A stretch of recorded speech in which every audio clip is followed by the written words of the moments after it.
Assalamualaikum warahmatullahi wabarakatuh. My name is Arisya and in this video, we'll be presenting our research proposal. There are 3 chapters to look into, which are Chapter 1, Introduction, Chapter 2, Literature Review, and Chapter 3, Methodology. I will start with the background of study for this research. Since Malaysia will soon become an aging country, there will be a rise in the proportion of elderly group, and that may increase the likelihood of illness. This illness is called dysphagia, which is a difficulty to munch and swallow foods. Therefore, texture-modified food is created to help the elderly with dysphagia to have effective and safe swallowing.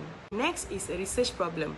As we know, texture of food must be altered significantly in order to adapt nutritional diets of dysphagia patients according to their nutritional needs.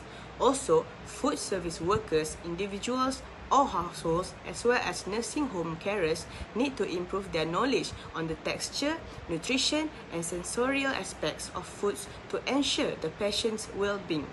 Through this study, evidence-based insight will be provided to assist healthcare staff, nutritionists and caretakers about texture-modified food.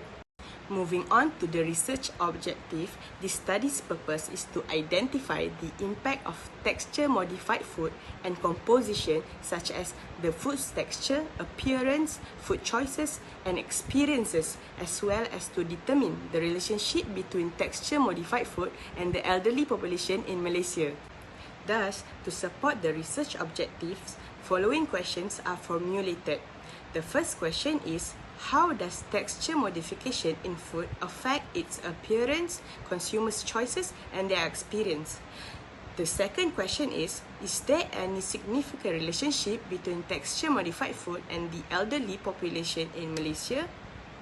For our research framework, as you can see in the slide, we have come up with 3 variables, 1 dependent variable and 2 independent variables. These variables include overall well-being of the elderly using texture-modified foods, consumers' nutrient intakes, and classification levels of texture-modified foods. Now, let's look at Chapter 2. The first literature review is overall well-being of the elderly. Texture-modified food and liquid consistencies help assure safety, nutrition, and overall health. Moreover, food design elements including texture, aroma, taste, temperature, and ambience play a significant role in influencing their overall dining experience. Texture-modified foods can also be made appealing and delightful for people with dysphagia by taking sensory factors such as food color and presentation into account. That's it from me. I will now pass it to Anna to continue with the next point. Thank you. Hi, I am Arisya and I'll be continuing the presentation for literature review, which is nutrients intake. So, dysphagia is a condition that is predicted to become more common as the world's population age. Hence, it is crucial to address the food and nutrition requirement for the elderly. In order to maintain overall health and well-being, it is necessary to consume sufficient nutrition. Texture-modified food can help dysphagia patients maintain a healthy nutritional balance and prevent malnutrition. Moving on to the third literature review is classification levels of texture-modified food.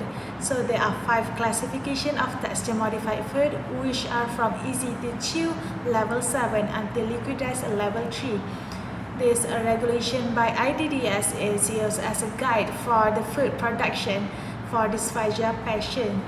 And the food texture has been modified to make it safer and easier to swallow depending on the patient's stage of dysphagia. Moving on to the last chapter, which is research methodology, preferred reporting items for systematic reviews and meta-analysis. PRISMA will be utilized as a standard guideline for conducting this systematic literature review. It will be utilized to carry out in-depth research for these studies relating to the relationship between Malaysia's elderly population and texture-modified food. Using this system, the impact of texture-modified food on the nutritional intake for this particular population can be monitored and analyzed. Essentially, PRISMA helps in finding and analyzing relevant papers to explore how texture-modified food affects elderly in Malaysia. As for the resources, various journal databases such as Scopus, Web of Science, Google Scholar, and consensus will be utilized in order to acquire findings for the review. Through this methodology, information can instantly be collected on the worldwide academic collaborations, which can be helpful for identifying research trends. All of these journal database have thousands and millions of scholarly data and dataset that can use for findings. Next is searching methods. So in order to obtain literature related to the study, keywords such as texture modified food or dysphagia or populating aging or nutrition or elderly and food technologies will be used while searching on journal database such as Google Scholar, Scopus and Web of Science. All the prior research papers that will be acquired from the finding will be from around 2018 to 2023.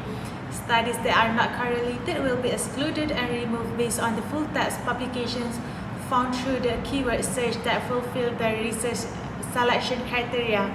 Lastly, we have data extraction and analysis. It is a vital step in any research study. It is a process of extracting relevant details from a variety of sources. These methods ensure valuable data is gathered from different studies or sources to be used in the research or analysis. Then the information will be analyzed, organized, and interpreted using a variety of methods for this data analysis.